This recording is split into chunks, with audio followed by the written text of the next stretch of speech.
Boa noite. Boa noite. Crise na Argentina. Greve geral leva manifestantes às ruas e provoca cancelamento de voos em São Paulo. O governo prevê salário mínimo de R$ 788 no ano que vem. Brasil decide enviar embaixador de volta a Israel após trégua em Gaza. Na Síria, extremistas do Estado Islâmico executam 250 soldados do exército do governo. E a justiça manda soltar os PMs acusados de matar 2 pichadores em um prédio da Moca.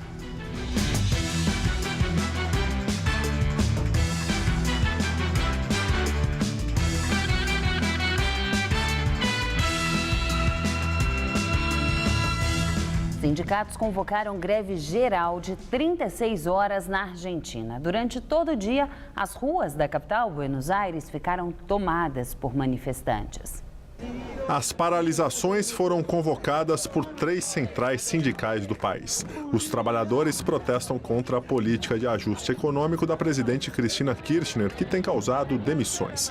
A inflação na Argentina já beira os 40%. De acordo com os líderes do movimento, 80% dos trabalhadores aderiram à greve. O governo nega que o número tenha sido tão alto e diz que 75% dos argentinos trabalharam normalmente hoje. Em Buenos Aires, ficaram total ou parcialmente paralisados serviços de transporte público, táxis, aeroportos, coleta de lixo e universidades. Estradas da capital também tiveram tráfego interrompido. Durante o dia, houve confronto com a polícia em uma das pontes que dá acesso a Buenos Aires, mas não há registro de feridos. O país enfrentou uma greve geral semelhante em abril. E por causa da greve, voos com destino para a Argentina foram cancelados hoje em todo o mundo. No aeroporto de Cumbica, em Guarulhos, vários passageiros com viagem marcada para Buenos Aires tiveram que adiar os planos. Cláudia e Fran estavam ansiosas para conhecer a Argentina. Mãe e filha viajariam juntas pela primeira vez para o exterior. Muita expectativa, uma expectativa de uma vida inteira. Porque eu tinha vontade de conhecer Buenos Aires. Ela está indo justamente porque era um sonho meu. Só me deram a opção para chegar lá no sábado. E como é uma viagem que já estaria planejada de uma forma muito curta para retornar na segunda-feira, não valeu a pena. O hotel, eu entrei em contato, eles não me deram nenhuma opção para reembolso parcial que fosse. Eu perdi o dinheiro integral da reserva do hotel. A greve geral na Argentina, que começou às 0h de hoje, afetou voos do mundo inteiro com destino ao país. No aeroporto de Guarulhos, 17 voos foram cancelados. Os guichês da companhia Aerolíneas Argentinas passaram o dia vazios. Só desta companhia aérea, todos os 5 voos que saem de Guarulhos com destino à Argentina foram cancelados hoje. Calcula-se que pelo menos 400 passageiros tenham sido afetados, apenas em Cumbica. No fim da tarde, algumas companhias internacionais anunciavam voos normais para o período da noite, mas para outro aeroporto de Buenos Aires. Eleições 2014. A candidata à reeleição Dilma Rousseff participou de um evento com trabalhadores rurais em Brasília. Sem citar nomes, criticou os adversários. Dilma afirmou que a campanha eleitoral está baseada na mentira e disse que existe muita desinformação. Dilma se referiu aos outros candidatos como eles e disse que seus adversários torcem pelo quanto pior, melhor. A declaração foi feita em um encontro com representantes da Confederação dos Trabalhadores da Agricultura, a CONTAG, e trabalhadores rurais. Dilma também tirou fotos com eleitores e gravou imagens para a campanha de TV.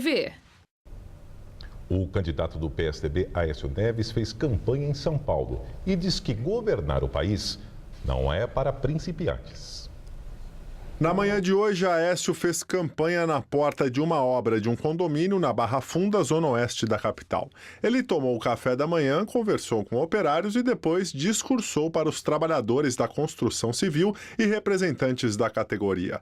O candidato tucano se apresentou novamente como a alternativa mais segura e consistente de mudança. Ontem, Aécio já havia dito, ao falar sobre o desempenho de Marina Silva, do PSB, que o Brasil não é para amadores. Marina Silva, candidata do PSB à presidência, cumpriu agenda em Sertãozinho, interior de São Paulo. Ela criticou a política do atual governo para o etanol. Marina visitou a FenaSucro, uma das maiores feiras do mundo do setor sucroenergético, e afirmou que irá se esforçar para recuperar o setor. Ela também disse que as políticas equivocadas do atual governo, que priorizaram a gasolina ao etanol, foram responsáveis pelo fechamento de mais de 70 usinas e por outras 40 que estão em recuperação judicial, com milhares de empregos perdidos. Vamos ao comentário de José Neumann e Pinto. Eu duvido que essa história confusa do avião no qual caiu Eduardo Campos possa tirar um voto que seja da Marina. Mas acho da maior importância institucional lembrar algumas coisinhas. Primeiro, não há diferença muito grande entre a história do avião, que pode ser irregular, que pode ter caixa 2, e a história de André Vargas, que foi expulso do PT porque pegou um avião emprestado pelo doleiro Youssef para João Pessoa e podia dizer, como Marina diz, como o PSB diz, que ninguém sabia, afinal de contas, ninguém pergunta para a pessoa que empresta o avião se o avião é dele, se não é, mas devia.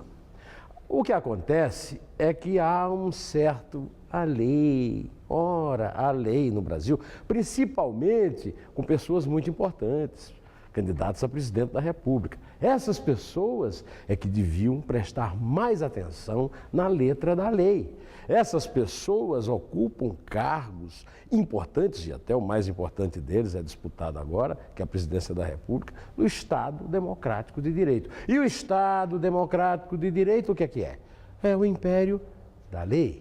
Então, não tem sentido um avião irregular com proprietários laranjas, possivelmente dentro de um esquema de caixa 2, transportar o candidato do PSB, a Marina, que é a atual candidata, etc, etc.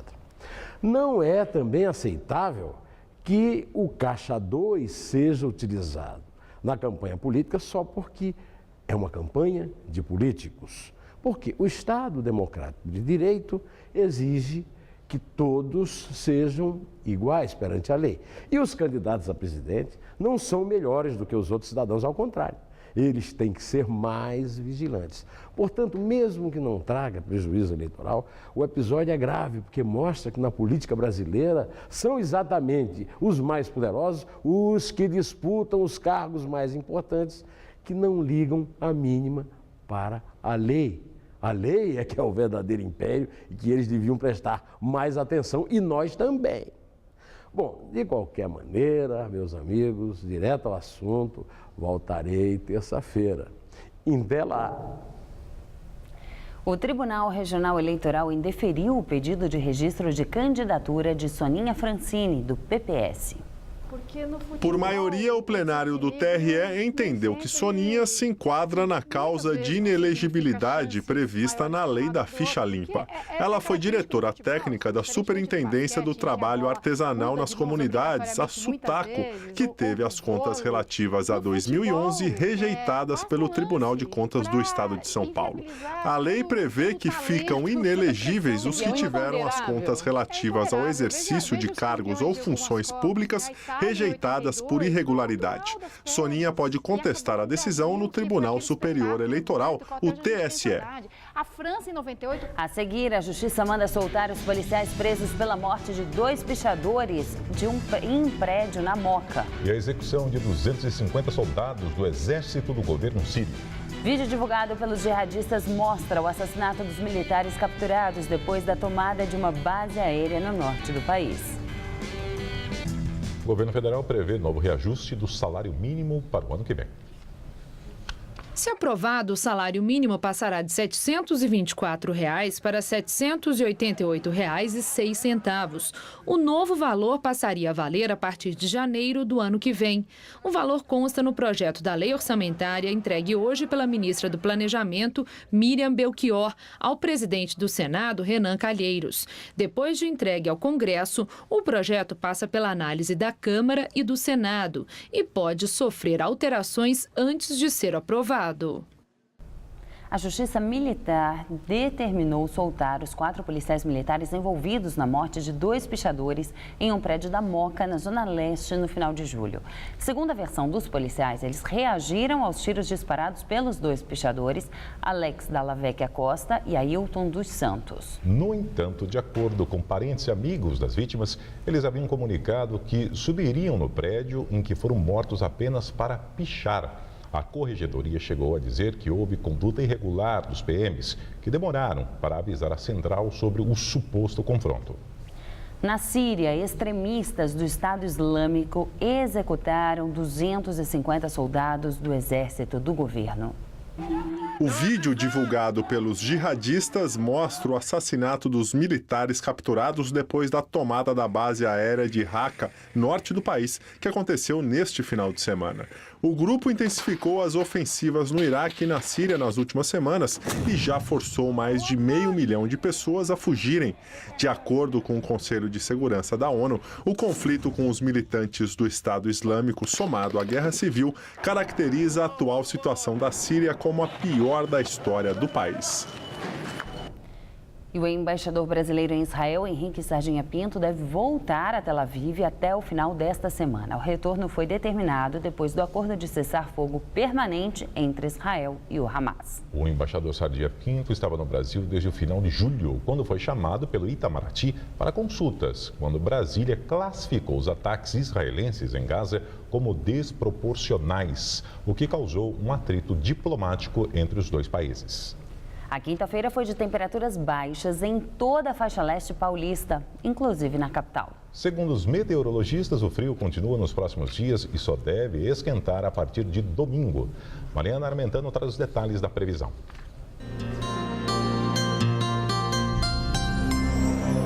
O ar seco se espalha pelo estado de São Paulo e mantém um tempo firme amanhã. Já na faixa leste, o vento úmido que sopra do mar ajuda a manter o céu com muitas nuvens e a temperatura continua bem amena, com frio na madrugada. Mas apesar disso, não há previsão de chuva. No interior faz bastante calor. A máxima atinge os 31 graus lá na região de Votuporanga. No norte do estado, chega aos 30 graus em Franca e aos 29 em São José do Rio Preto. Já no litoral, com o céu mais nublado, os termômetros não passam da marca dos 19 graus amanhã à tarde. Aqui na capital, as temperaturas também ficam agradáveis e o friozinho continua na madrugada. Só deve voltar a esquentar no final de semana. Nesta sexta-feira, mínima de 12 e máxima amanhã na casa dos 20 graus. A máxima no sábado sobe para os 24 e atinge os 28 graus no domingo, porém com chuva e possibilidade de raios a partir da tarde.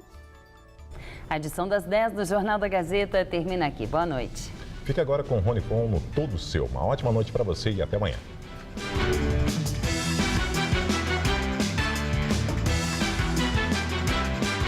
Quem respira futebol tem um encontro marcado com o time do Mesa Redonda. Neste domingo, 21h30 da noite. Assista agora, Todo Seu.